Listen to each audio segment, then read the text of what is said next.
शनिवार का भोज। एक दिन जब मैं अपने कार्यालय में बैठा हुआ था तो प्रशिक्षण ले रही एक महिला मेरे पास आई और बोली, दादा मैं आइसक्रीम खाना चाहती हूँ। मैंने उसे डांट दिया। वह अपने प्रशिक्षण केंद्र में वापस चली गई। उसी दिन शाम को साधना करते समय मैंने महसूस किया कि मुझे उसे नहीं डांटना चाहिए था, वरन मुझे उससे पूछना चाहिए था कि वो आइसक्रीम क्यों खाना चाह रही थी। मैंने दूसरे दिन जाकर उससे मिलने और पूछने का निर्णय लिया। दूसरे दिन मैंने उस प्रशिक्षार्थी महिला को बुलवाया और पूछा, कल तुम बच्चों की तरह आइसक्रीम खाने की मांग क्यों कर रही थी? उसने कहा, कोई विशेष कारण नहीं है, बस मुझे आइसक्रीम खाने की इच्छा हुई तो मैं आपके पास चली आई। और मैं कहाँ जाती? आप मेरे पिता, माँ, भाई और प्रशिक्षक सभी हैं, इसीलिए मैं आपके पास आ गई थी, लेकिन आपने मुझे डांट दिया जिससे मेरी भावनाओं को आघात लगा। मुझे तुरंत बाबा की बात याद आ गई और मैंने समस्त प्रशिक्षार्थियों के लिए करीब 12 किलो आइसक्रीम मंगवाया। कहानी यही समाप्त नहीं हुई।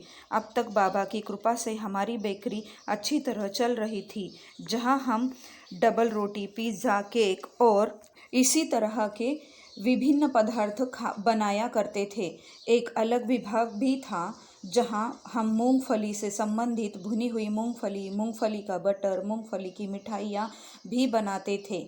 मेरे प्रशिक्षार्थी सोयाबीन से टोफू यानी सोयाबीन का पनीर, सोयाबीन का दूध, आइसक्रीम इत्यादि भी बनाया करते थे। इटली के आचार्य गणदेवानंद उन दिनों प्रशिक्षार्थी थे। उनके लौकिक भाई चैतन्य से मैंने एक घरेलू आइसक्रीम की मशीन मंगवा लिया और फिर मैंने घोषणा की कि भविष्य में प्रत्येक शनिवार भोज का दिन रहेगा।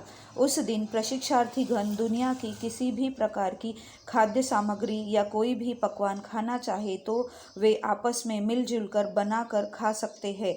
उसके बाद जब मैं बाबा से मिला तो उन्होंने पूछा, दबाव के प्रशिक्षण केंद्र का क्या हाल चाल है? मैंने सुना है कि तुम हर शनिवार को भोज की व्यवस्था करते हो, जहां प्रशिक्षार्थीगण अंतर्राष्ट्रीय स्तर के पकवान बनाकर खाते हैं और खुश होते हैं। मैंने कहा, जी हाँ बाबा, सब आपकी कृपा से ही संभव हुआ है। मेरा उत्तर सुनकर वे खुश हुए और मुस्कुरा दिए।